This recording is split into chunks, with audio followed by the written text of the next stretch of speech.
Today we're going to be demystifying photorealistic materials, so let's get started. This video is sponsored by Skillshare.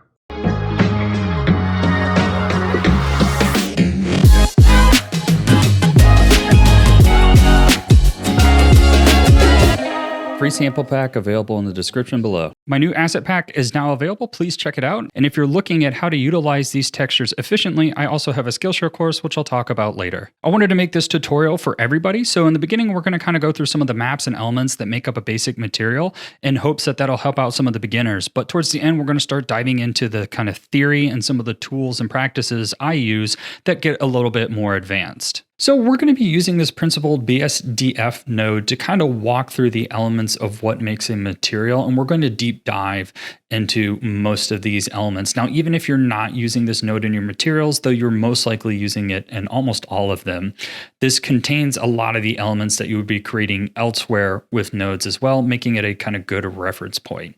So we're going to go through these and deep dive into each element, and then after that, we'll kind of dive into some of the theory.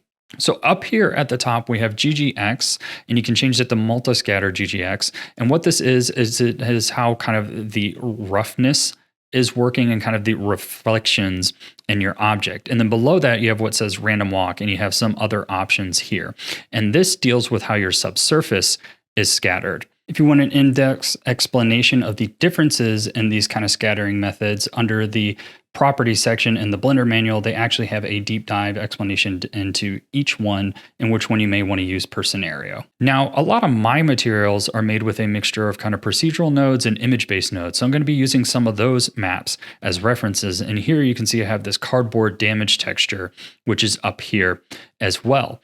And what we're looking at is the diffuse, also known as the base color, which is this first option here. Now, it's common sense. Most people know that the base color and the color map that goes into that are going to drive the color of your material. But one thing I see a lot of beginners making mistakes with is they have lighting information baked into their color map. And what that means is that if you take a brick texture and that brick texture already has shadows and highlights and lighting built into it, unless if you're going for a stylized look, that's going to give you an unrealistic result because you want the lights in your scene to drive those shadow values. So if you zoom in here, you can see that this material actually doesn't have much lighting data. There's not many shadows or other elements because that'll be handled by other maps and elements later down in the list. Now, you can actually go online and find what is called artificial delighting tools that will delight colored textures for you and create a more muted diffuse that will be better for your textures. Now, switching over here, we're going to take a look at subsurface scattering. So most people already know what this is, but I feel like they don't necessarily know how to use it. Subsurface scattering is the light that will hit an object, scatter around inside of it, and pass through.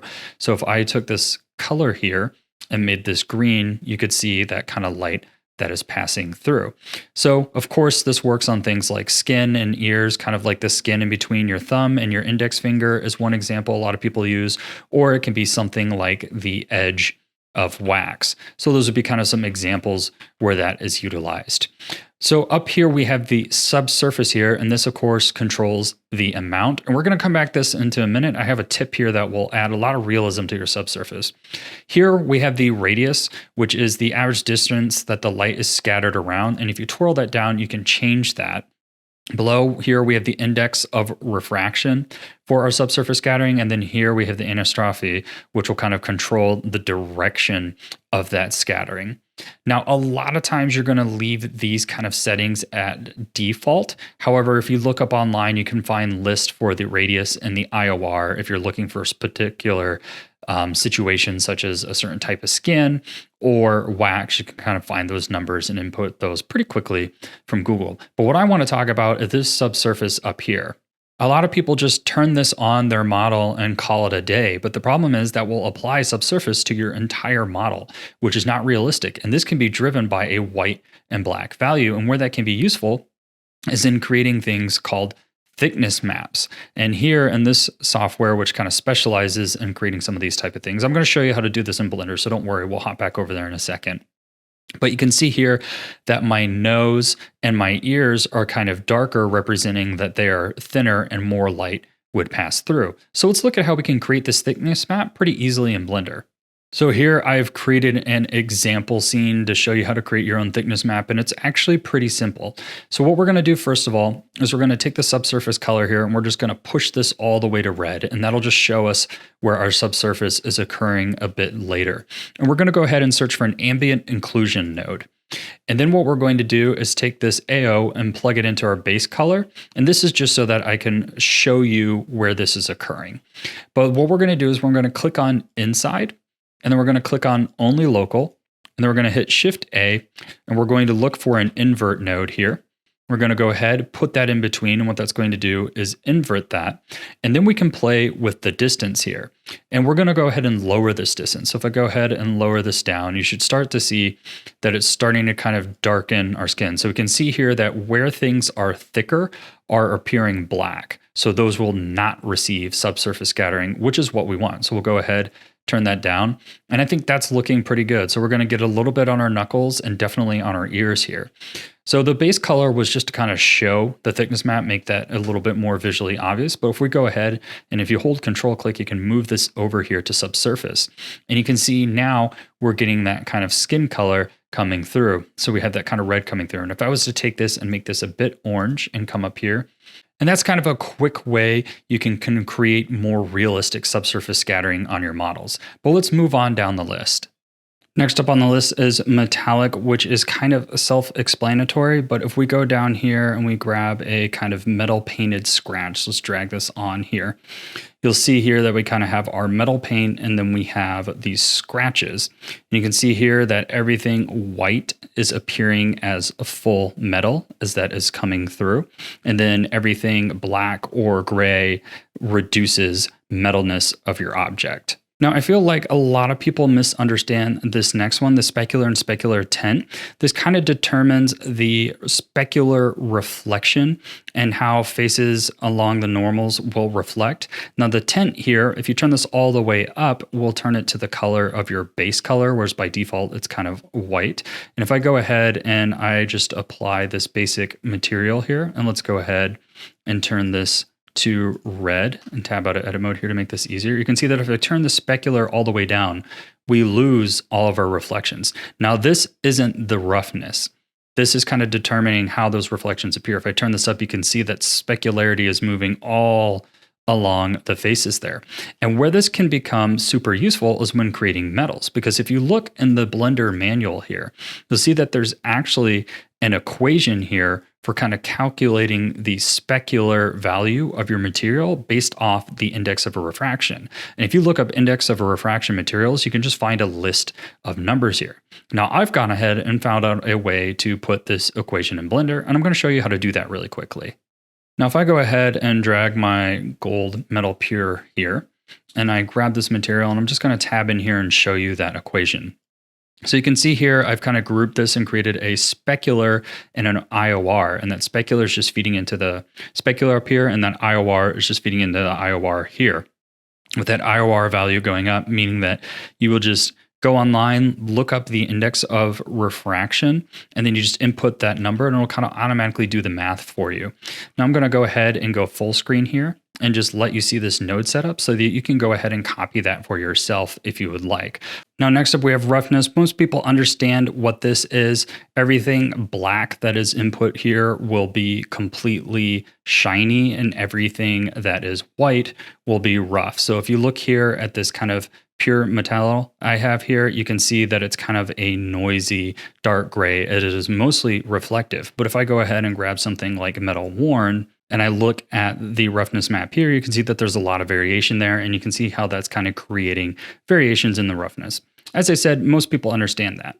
Next up, let's look at the anastrophic value. So if I go up here to my kind of metal here, I'll go ahead, grab that pure one, put that back so we can show an example. And I'm going to make this kind of a silver to make that a bit easier. Tab in here and move over to that value. So if I take this value and I turn it all the way up, you're going to see that these reflections change and become directional, and then I can rotate that direction.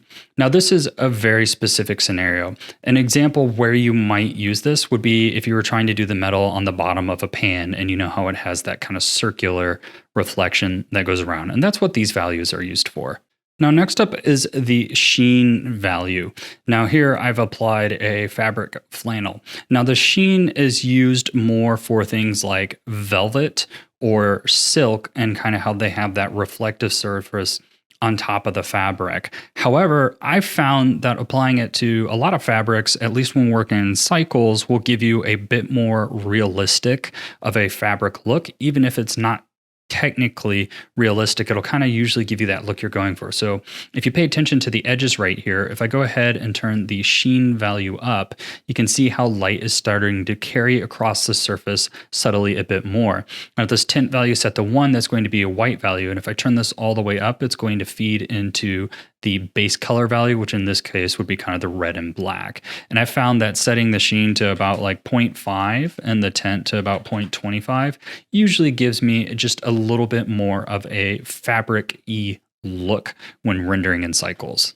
Next up, looking at the clear coat, I'm going to go ahead and grab this kind of just model paint and drag this in here because this clear coat is great for paint materials and similar things like that. And what it does is it will add, as you mentioned before, the specular, it will add kind of another layer of that specularity on top of everything, so you can drive this separate from the roughness. So you can kind of have roughness and then this clear coat on top, and you can see how that added another layer. And then down here, this will drive the roughness. This thing's amazing for things such as car paint, for example.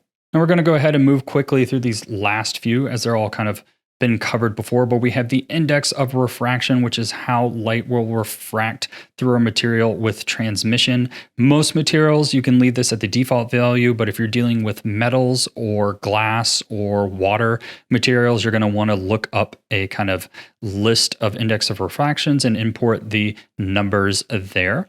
Below that, we have the transmission, which when applying that transmission, what we will get is a completely see-through object. So if we do that here and turn our roughness down, you can see that we are getting a glass sphere. And then transmission roughness will kind of determine the roughness inside of your object. A bit about our sponsor. Skillshare is a great place to learn in 2022. It's where I got started learning design fundamentals. Skillshare is an online learning community with thousands of incredible classes for creators. Explore new skills, deepen existing passions, and get lost in creativity. They have classes on Blender, character design, productivity, cinematography, illustration, business, and more. I'm a top teacher on the platform, and I host several Blender courses focused on characters in Blender. It's a great place to start learning Blender, as I really focus on kind of the basics in these courses and trying to help level up. In my Your First 3D Animation class, I'll walk you through the process of animating your first 3D character. We'll cover the dope sheet, graph editor, and include free character rigs. This class focuses on the basics, and it's made for beginners to Blender. It's curated specifically for learning, and there are no ads. The first 1,000 people to use the link on my description box or my code SouthernShoddy will get a 1-month free trial of Skillshare. Next up, looking at emission, you can actually use a white and black image to drive the emission strength, which is great if you're doing something like a sci-fi character with a suit that has parts that light up. You can kind of put that all into one texture. But if I go ahead and grab this aluminum tinfoil material and put that on my object over here, let's go ahead, choose something like red here. And I'm just going to hit Control-C over that, and then I can copy that into my emission here, and then I can turn my emission strength up to something like 50. You can see that this is actually turning our object into an actual emission light, where it is emitting light as if itself is a light source. So that can be useful, as I said, for sci-fi shaders or for creating specifically shaped objects if you wanted to create a light bulb in a specific shape, for example. Now, alpha is kind of self-explanatory using the alpha of the image. This is great when you have a kind of like texture that you want to overlay on an image, but you also want to use the alpha of that texture to kind of put over your other shaders, for example. Now, these last few sections here, you have the clear coat normal, which allows you to feed a normal into the clear coat, and then the tangent here is for the anastrophic layer.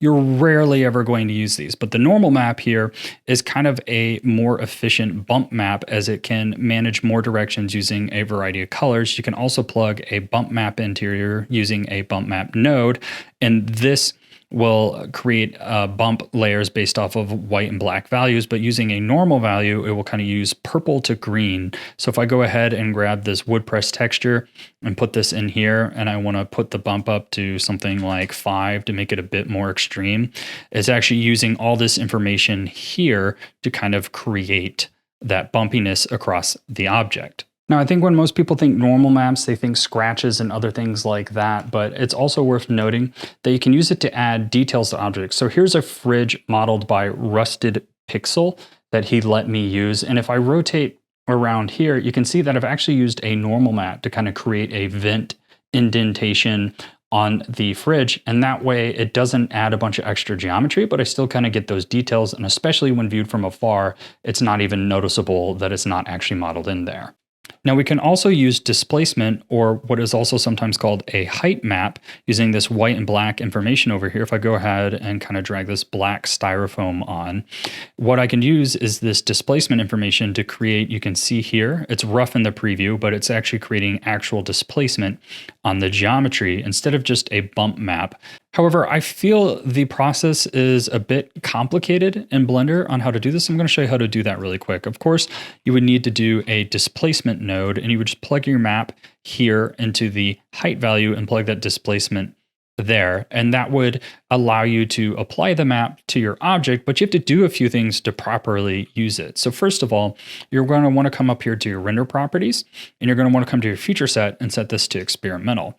Then what you're going to do is going to grab your material. You're going to come to the material tab, and then you need to scroll down to the settings, and then you need to scroll down to displacement here. And by default, this will be the bump, and you need to change that to either displacement only or displacement and bump, which is what I recommend. And then it will begin to displace your geometry. But unless you have a super dense object, you're going to get kind of a low poly look like this. So then what you need to do is you need to add a subdivision modifier, and then you need to click adaptive subdivision. And what that's going to do is create subdivision based on your displacement map. And right here in the viewport, it's going to be lower, but then when you hit render, it'll create you a more kind of finite displacement map. And that's just kind of a lot of steps, and I feel like a lot of people don't get those. It's also worth noting that sometimes where you place the subdivision modifier in your modifier stack can disable adaptive subdivision, so you need to make sure it's at the correct place. For example, the bevel modifier can screw with this. So I want to talk about some more advanced kind of texture theory, and then I also want to talk about some tools that will make texturing a bit easier for you. So first, let's talk about the idea of story through texture. So a lot of times what I've seen beginners do is just drag and drop a material on a character. So for example, this character has leather shoes, so they just go ahead and drop a material on there, and then they call it a day. It looks like leather shoes. But what creates a realistic texture is texturing story. So here with this little character, I've created this backpack adventure character, and you can see that this character is all scuffed up. And because of that, I kind of wanted to reflect that in some of the textures and tell a story through those textures. So I can assume that this is either an adventurous character, possibly a clumsy one. So he's likely to have some wear and tear on their clothes. So if I come down here to the shoes, for example, you can see that there's kind of like wear and tear, which I've kind of drawn in with some of these details, but also wear and tear in the leather and things like that. And that as we get around some of these edges where there are creases and things, there is more wear and tear. If I come up here to the glasses, you can see that there's fingerprints all over the glasses, because I kind of imagine this character being adventurous, just kind of grabbing their glasses, moving and kind of scratching them up. So think about your textures and think about how the roughness and the colors and things can tell a story. Think about where things are likely to wear down. And you don't want everything coming out looking super grungy, or that's going to come across fake as well. But think about where objects receive the most wear and tear. And then depending on the type of scene you're trying to create, think about how much wear and tear is necessary. So for here, on this little adventurous character, I wanted a lot of wear and tear on the clothes. So you can see how there's kind of dirt and dust on these clothes and kind of scratches mixed in there. And those elements really help kind of sell the story and realism of your texture rather than just putting a kind of generic dirt map over the whole thing. It's like the dirt's likely to build up around the crevices and other elements where clothes are kind of rubbing together a lot. You maybe get more wear and tear. So just think about how the objects are being utilized in the real world and where you might see wear and tear. And of course, you can always look at Google Images for references. Now, continuing to use this character, I want to move into the next idea, is that you should be mixing textures. So I see a lot of people that kind of like buy these textures and they just want to drag and drop and have like kind of one texture solutions on their characters. So for example, you go buy a worn leather and you put that worn leather on the shoe. But over here, you can see that I have two leather examples from my pack. So you can see I have a regular leather and a damaged leather. And you can paint in these details yourself. You don't have to necessarily mix materials, but I can mix this fabric leather on my shoe, and then where the wear and tear appears, I can use a map to kind of drive this leather damage so that the damaged leather will only show up where I paint white, for example, which is going to kind of be around these creases right here where he's kind of bending his shoe. Now, this is a stylized character, so maybe not the best example, but think about how you can mix materials in multiple ways to create more realism in your materials. And think about try and break yourself from only using one material kind of per object or per section of your character. So let's talk about image scattering. So image scattering will take your materials that are repeating and kind of mix up the rotation of it so that you get a more realistic pattern. So let's look at where this can become problematic. So if I go ahead and plug this grass into here, and you can see that we're starting to get a repeatable pattern. If I go ahead and put this up to something, make it more obvious, like 50, you can see how that pattern's really repeating. But if I run that same texture through an image scattering node and pull this here, you can see how it's rotating all of that to help eliminate the pattern. If I pull this out to a regular scale, you can see that we have a grass texture that, despite being one small, simple, repeatable texture, is moving across our entire hill without any noticeable repeating patterns. I went ahead and downloaded this node for free from Blender Guru's Polygon texture support page. They have a Blender add-on that lets you kind of create this mosaic texture. But there's actually another add-on I recommend as well, which is created by the people from CG Cookie, available on Blender Market. And that one allows you to do image scattering, but also triplanar wrapping, which I'm going to talk about next. So I feel like a lot of people aren't familiar with triplanar mapping, and I'm just going to hop over in this software because it has a gizmo that makes it a bit easier to visualize, but we'll hop back in Blender and talk about how you can do this in Blender as well. So here I have my little whale character, and we're just going to drag a material on here to make this a bit more obvious. So I'm going to go ahead, drag this insulator material on here. So typically when you apply a texture, you use UV unwrapping, and here I have some very bad UVs, and you can see that the directions are all intersecting and overlapping each other, and there's no clear direction of the material. But if I go ahead and change this to triplanar, you can see that for the most part, it fixes it.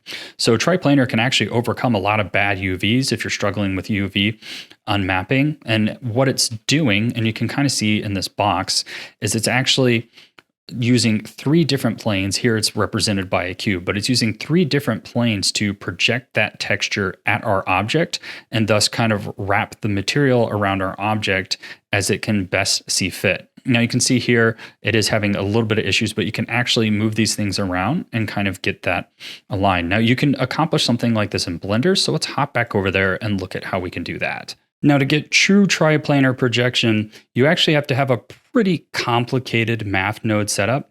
And CG Cookie has a tutorial on YouTube for free, but it takes an hour and 15 minutes to set up. And as I mentioned, they have that add-on that allows you to do image scattering and triplanar all in the same add-on called Scattershot. So I highly recommend checking out that add-on to save time. But if you want, you can actually do a full setup using a tutorial like this. But there's also another method that will give you similar results, but be a bit easier. So let's look at that as well. So hopping back over here in Blender, we're going to look at a kind of simple and free solution that's similar to triplanar mapping, although not quite as effective, but this will get you by in most things. So what I'm going to do is go ahead, drag one of my grunge maps in here. And then I'm just going to go ahead and drag just a random one over here onto the preview. Now I'm gonna go ahead, just get these out of the way for now, so that I can twirl this down and show you how to do this.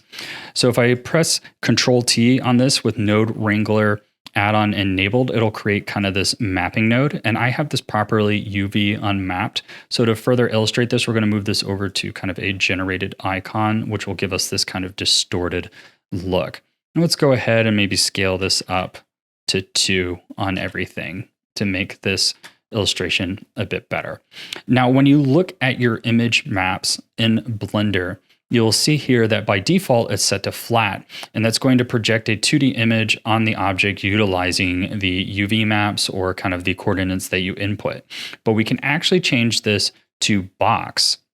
And what that will do is you can kind of see how it's kind of creating those edges right here. If I switch into material view, it'll be a little bit more evident. You can see how, just like it was doing in the other software, it's using a box and projecting it from 6 different sides, and you can kind of see that seam there. And then what we can do is we can take this blend option here, and if we move that, we can see that seam disappears. And the further we move this over, the more it will kind of blend out. And it looks like here we only need about 0.25, maybe 0.5 to kind of get rid of that.